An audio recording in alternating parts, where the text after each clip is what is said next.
Twongeye kubasuhuza abakunzi mukurikirana BV Media TV. Nkuko bisanzwe aracyari Vava Mutesa. Muri studio ntago ndi jyenyene, nkaba ndi kumwe na Arani Beritra. Nkuko musanzwe mubimenyereye, BV Media TV tubategurira ibiganiro bigiye bitandukanye. Uyu munsi kuba twongeye kugaruka ku busobanuro bw'amazina. Ese Bertra, watubwira uyu munsi ni irihe zina twateguriye abaduteza amatwi? Uyu munsi twabateguriye izina ryiza cyane ari ryo bita Ange. Izina Ange. Twihuse cyane, hano ubushakashatsi bugaragaza yuko Ange ari izina rihabwa umwana w'umukobwa cyangwa uw'umuhungu. Byumvikana ko buri muntu wese hano ku isi yakwitwa Ange, yaba umukobwa cyangwa umuhungu. Bertrand, tudatinze, Ange rifite inkomoko mu rurimi rw'ikigereki aho baryita Angelos, no mu rurimi rw'ikilatini aho bakunze kuvuga ngo Angelos ni intumwa.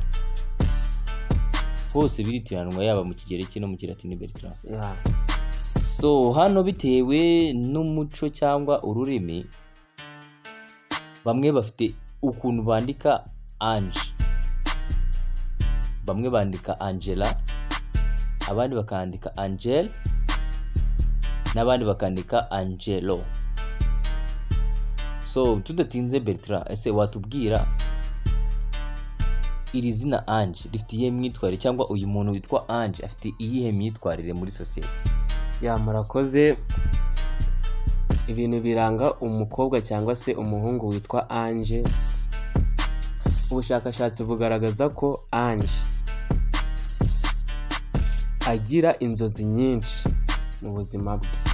Ange ubwo ni umuntu ufite inzozi nyinshi yifuza kuba yageraho runaka zamuteza imbere. Ni umuntu uhorana inzozi igihe icyo ari cyo cyose.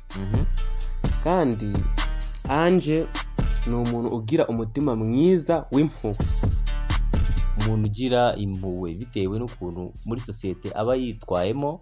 Ni umuntu ukunda abantu. Bertrand, ubushakashatsi kandi bugaragaza ko abantu bitwa ba Ange bagaragaza cyane ibyo batekereza. Hano Bertrand bagaragaza yuko Ange ari umuntu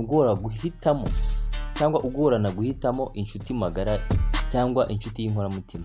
Ngo bigorana guhitamo.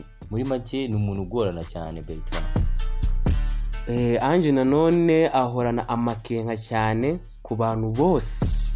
Muri make Ange ntabwo ari umuntu upfa kwizera buri muntu wese abonye.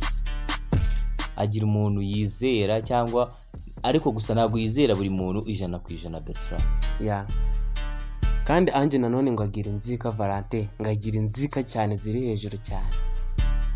Ni ukuvuga ngo ni wa muntu utajya yibagirwa umuntu wamuhemukiye mu buryo runaka bugiye butandukanye. Ntabwo yamwibagirwa. Ni wa muntu uhorana inzika, utajya wibagirwa ikintu umuntu yamukoreye. Kandi n'ikindi bushakashatsi bugaragaza ko Ange ntabwo ajya apfa kwemera amakosa ye. Ni umuntu uhagarara mu makosa ye cyane, akavuga ati uko byagenda kose ikosa ryararidefanta paka. Ntago yacika intege paka atsinze yaba makosa ye. Uwo muntu yashobora debate.